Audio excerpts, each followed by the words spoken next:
Okay, so let's get into the first prediction that we made last year. Dan, do you have this up in front of you too?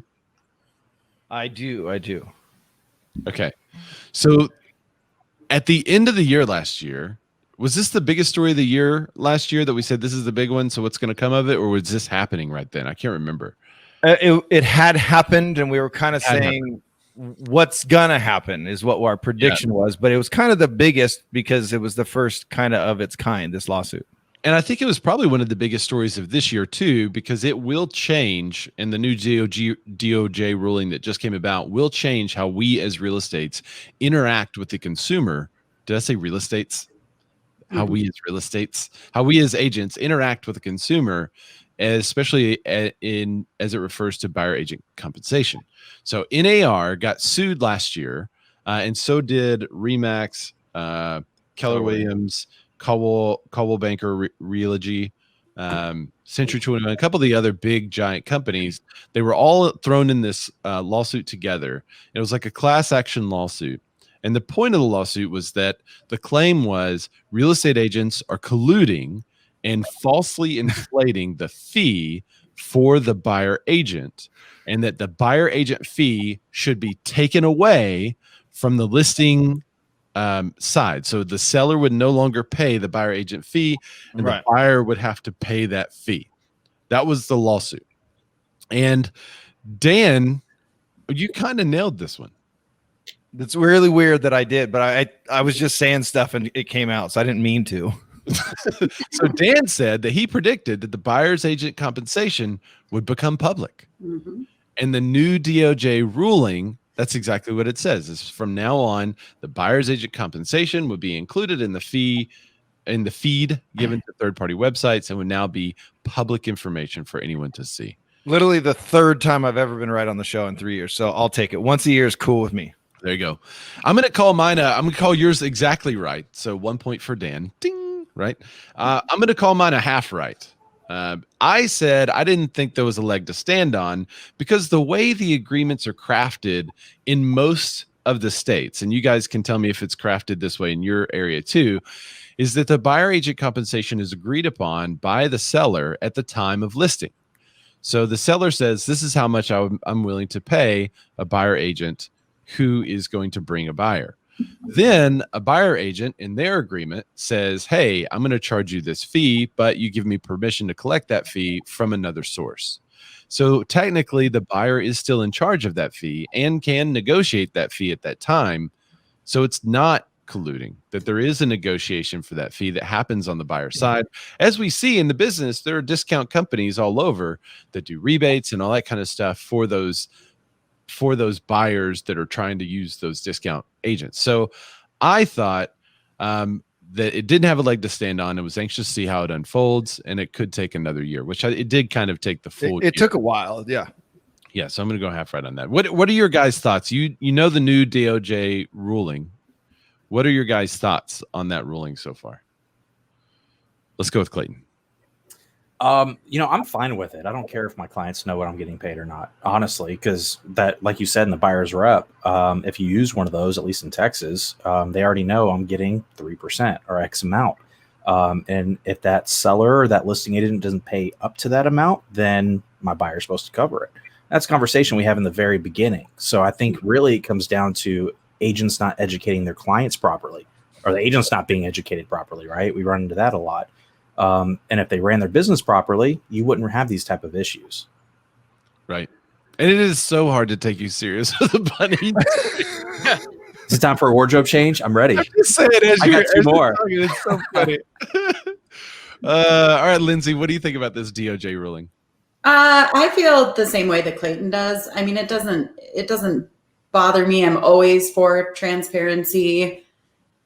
I saw a lot of panic happening in some of the big groups on Facebook when this was announced. And I kind of don't understand why. I don't know if it's people thinking that maybe it will contribute to more requests for a concession from buyers agents' commissions to their buyers, but it's same with Clayton. I mean, I have this conversation up front always with my client. So I don't think that there's anything to hide. It's the way that the business has always worked. The commission has always been the same. It's just a little bit more transparent now. So it doesn't bother me at all. Well, and those of us who consider ourselves legit, real agents, not the sketchy ones, but we're all very transparent anyway. So this isn't much of a change for us. No. Yes, I'm including myself in the group of these people. I don't belong here, but for this moment, I can. So are there any bold predictions about this thing? Dan said, I think it'll go away, but it's still a big story. It kind of has gone away, and then it came up there was a DOJ ruling at the same time that there was an agreement already with the realtors. So they had kind of already been working together with that. So it did kind of go away for a while and came back. But is there anything else that you see that will happen from this? Is there any predictions you want to make based on this, Dan? Like what could happen from all this? I like it because, sometimes you'll be looking at a listing that'll be offering 0, right? Or 1% or something. And it's just an awkward thing to even bring that up to your buyer. And I usually don't. And having that transparency online, I think is great, because then, they're going to look at that and be like, oh, they're going to bring it up. They're going to have the information. So I'm not the person giving them that information. And I think as an industry, we've always fought giving people information, right? Like we feel like we hold our value by hoarding data, and I don't agree with that. And so the more information to the client, the better. Yeah. I like that. I have a question about it. Have you guys seen this also? So we've seen this trend maybe the last year or so in Colorado, where buyers are getting smart and going directly to the listing agent and saying, if you represent me, because we do allow dual agency here, then instead of paying a person to represent me on my side of the transaction, you could just reduce the purchase price by what would be a buyer's agent's commission. So that would be like the only thing that I could potentially maybe see that would come out of that, is that more people would put that together and there would be more dual agency, but I just don't see that happening.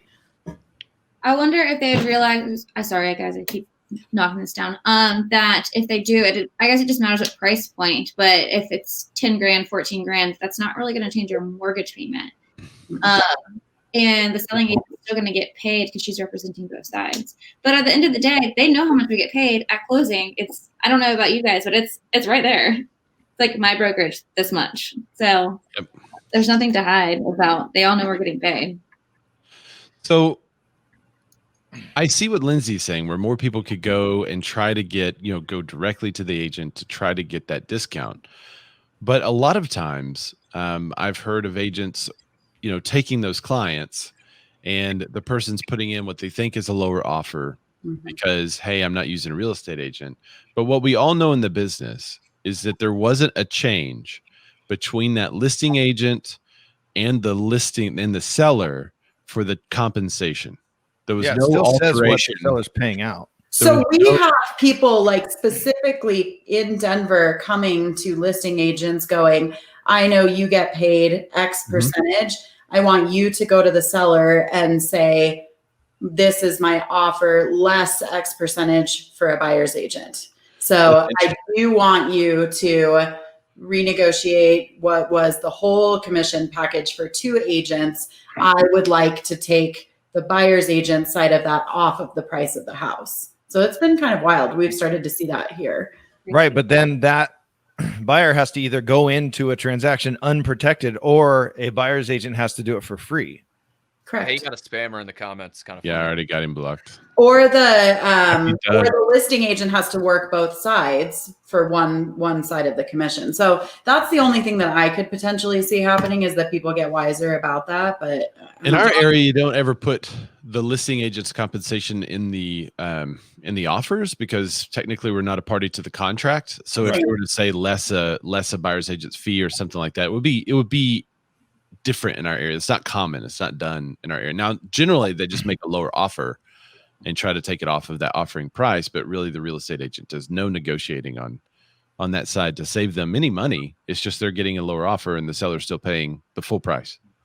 And that's one of the things that Michael Elizabeth Riddell, she said, I'm really hoping this leads to the public understanding that using a list agent doesn't necessarily save you the buyer's agent compensation. It's true. Bob has a great point. Long term. No. Go ahead with Bob Tompkins says, I think marginal agents are worried their clients are going to think they make too much money. Yeah. What were you saying, Clayton? One of my worries for long term because I think a lot of this stuff's still going to be going 2021. It's just going to change, and I think we're still going to be attacked by these bigger companies. And you got Jeb Bush and politicians that are on board with that stuff because they're getting paid. But anyways, I think we're going to deal with all that. And my worry is if they ever split those, you're going to have a lot of first time home buyers that are already getting assistance to buy houses, walking in with little to no money. So they're not going to have that additional 3% because you could also say they're financing that commission, right? Mm-hmm. So my worry is they're not going to have the money to pay for a buyer's agent. They're going to go represent themselves, which in turn, I've already talked to title companies about this. Title companies hate for sale by owners because they have to hold their hand, and they're having to do 8 times more work for one file because one person is doing it themselves and they have no idea what they're doing. So if you have that happen more and more and more, that means title fees are going to start going up. They're going to skyrocket, and it's going to cost everybody more money in the long run. Yeah, and it also has a disparaging impact on those who can't afford, upfront money for representation. So one of my predictions. Wait, Tim, you had something you were going to say. What were you going to say? One thing, just on the note of the people going directly to the listing agent. Like in my experience, the type of person that goes directly to the listing agent isn't my type of person that I like to work with. Right. So as far as like me losing buyers to that, I'm not really worried because, that's not our type of people. And then on the listing side, we deal with that too sometimes, but almost always those people are never the best offer, right? Because if they're already looking to discount that, then they're also trying to like manipulate and get a good deal. When right now, the people who want the house are getting the house, not the people that want the good deal. So I just don't see that play really working much as it is. Okay. Yeah, I had that happen on Saturday. I showed one of my listings to a buyer, and one of the things he started negotiating with me, he said, and I'm going to use you as my agent, so that'll help me, right? And I said, well, I don't actually do that. I'll hand you off to one of the agents on our team or in our office, so we don't have to worry about that. And he kind of went, wait, what? So Ramsey Stewart said, I closed 15 USDA loans last year. Buyers here don't have the cash and don't believe their lender would allow the additional expense on the HUD. And Mike Elizabeth Riddell says VA specifically doesn't allow buyers to pay for representation. So yeah, I think there's going to have to be a change. You can't have it both ways, right? I don't think anyone would say, oh, the VA, because you could also twist it, which I'm sure the NAR would do to them, and say, oh, the VA is not allowing representation for their veterans. And that's going to have a bad taste in their mouth. So they're going to have to change their rule on that if this rule is totally different, right? Colin has a good point too. He says that pushy agents who try to close on the first showing won't like this ruling. Agents in it for the long haul won't care. Right. So I think what's going to happen is you're going to see an onslaught of instead of 4 sell by owners, it'll be like 4 by yourselfers. I don't know what do you, you're going to have all these programs out there that say, look, buy it yourself, save the money, use us. We'll just charge you a transaction fee. You already know the house you want. Just go see it. Use anyone to go see it and then put in the offer yourself. Here's how much money you can save.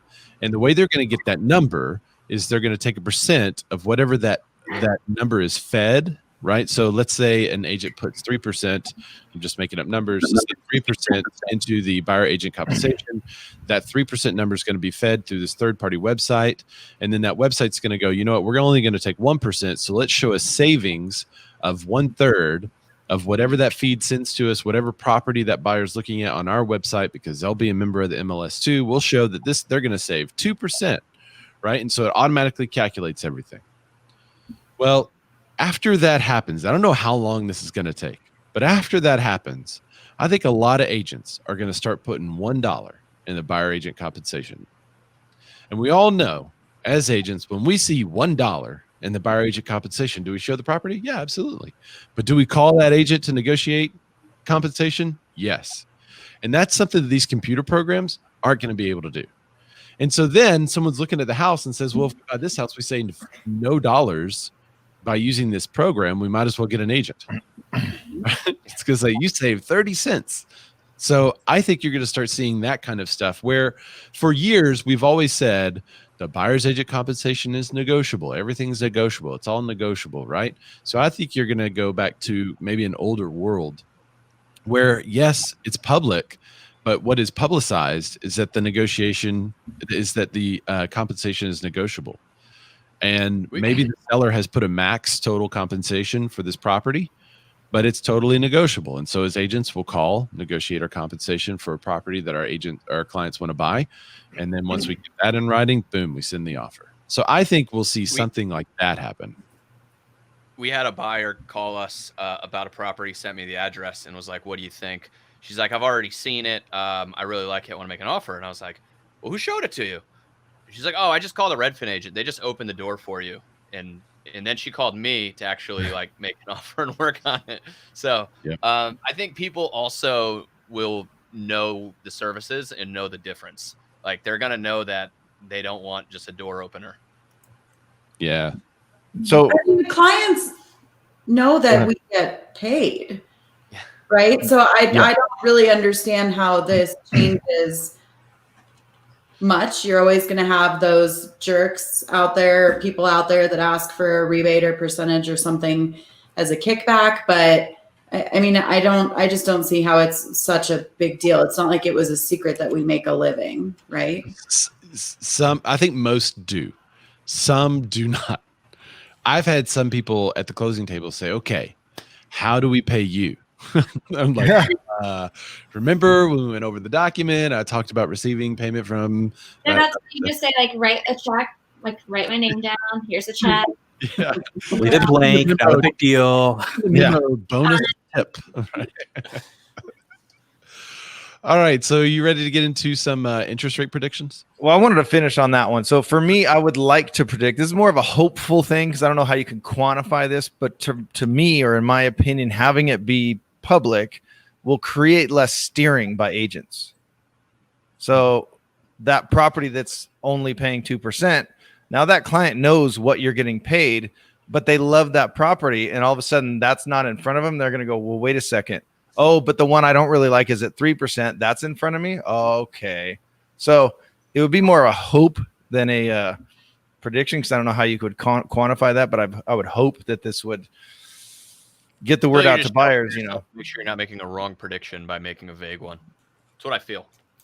I always do that. That's why I lucked into the one about this one. Is I didn't mean to do it. I just accidentally did it. Ryan Boger says, does dual agency come back? I say, yeah, I think so. I think there's going to be a lot of agents though that figure out a way to write offers for buyers without representing them. And we've always had it here. We have dual agency here too. We have dual agency here, but I always promise my clients that if I get called on a property, I'm not going to go for an agency relationship with them first thing. I'm going to try to sell them that house. Then if they don't want that house, I'll talk to them about a dual agent or being their agent. But I always try to avoid it. But sometimes that happens too. Sarah Huffman has an interesting comment. She said in Texas, you can't negotiate buyer agent commission listed in the MLS. Well, that's the current rule. That's going to be very easy to change. But you can't. Doing $1 listings. Like if I submit an offer to you right now and there's like, because I had this situation happen twice in like 3 months, they had bonuses and it was more than 3%. As soon as I sent that offer and it hit their inbox, whatever's in the MLS locks. Well, they went in, one of them, they got timestamps and everything. And it was 45 seconds after I hit send on that email, she reduced the commission by a lot, less than 3%. To try to alleviate that and tried paying me less at closing. It's like, no, I was actually giving my buyer all the extra above 3% because I just feel like that's fair as a business. And they tried being squirrely. So it does lock in Texas as soon as you send that offer, but it could still be negotiated at the same time with, we've got a form that you could essentially change that situation depending. And I feel like you could probably contact that agent and say, this is obviously not how you do it, but hey, look, you're paying 2.5%. My buyer's agent fee for them is 3%. They're going to submit an offer, but before we do that, I want to make sure that the seller is okay with covering the extra percentage, or your brokerage is okay with covering the extra percentage. If they say yes, get it in writing, right? And then you have a negotiated commission. Then you submit the offer. But yes, I mean, we've had people try to change it too. We catch them. It's fun. I always print out, like as I send that offer, I'm going to print out or save a PDF of that MLS. It's got that conversation on there. So, okay. So let's see. David says technology will be introduced that will allow consumers to see fees and commissions. Yes, I think that's already coming. I think probably technology is going to be just turning on that, like literally on our website. They would just have to hit a little toggle to accept that piece that comes in. But I'm wanting to see the calculations, the auto totaling of these discount agencies. That's going to be fun for me, I think. They've done that here for a long time. Like we have a pretty massive company here that's the way that they market everything is this agent earns X and this agent earns X and you save Z. It's pretty wild. And then actually what happened here was exactly what you were saying, Ray. We had a lawsuit that went way up in Colorado here over other agents going, okay, if you guys are going to be jerks and only pay this like $1,000 flat fee commission on all of your listings, then we're going to go in our MLS and say, everyone gets this percentage unless you're an agent from X company, and then you get $1,000 flat fee. So it absolutely bizarre. So it turned into this giant pissing match that actually made national news. Who won on that? Technically the company the flat fee company, because you have to treat everyone equal. It's exclusion. Like you can't say, Ray, you get $1,000 flat fee commission. Although, I mean, the whole thing was ridiculous. And now they've rebranded all of their pieces to kind of say, okay, agent, you're saving this much, but in very fine print underneath it, we still recommend that you offer this, so that, to buyer's agents, so that people still want to show your house. So it turned into a big, huge thing here. Very strange. Yeah. I think you would probably have to offer it to everyone equally. You'd probably have to say, here's $1 forever, or $1 with a V, right? Which means variable, which means call. Like people were actually writing, no agents from X company are allowed to show this property into the MLS. It was like, oh my God, you guys, no. Yeah, that seems wrong. Yeah. Let's not, that could be terrible.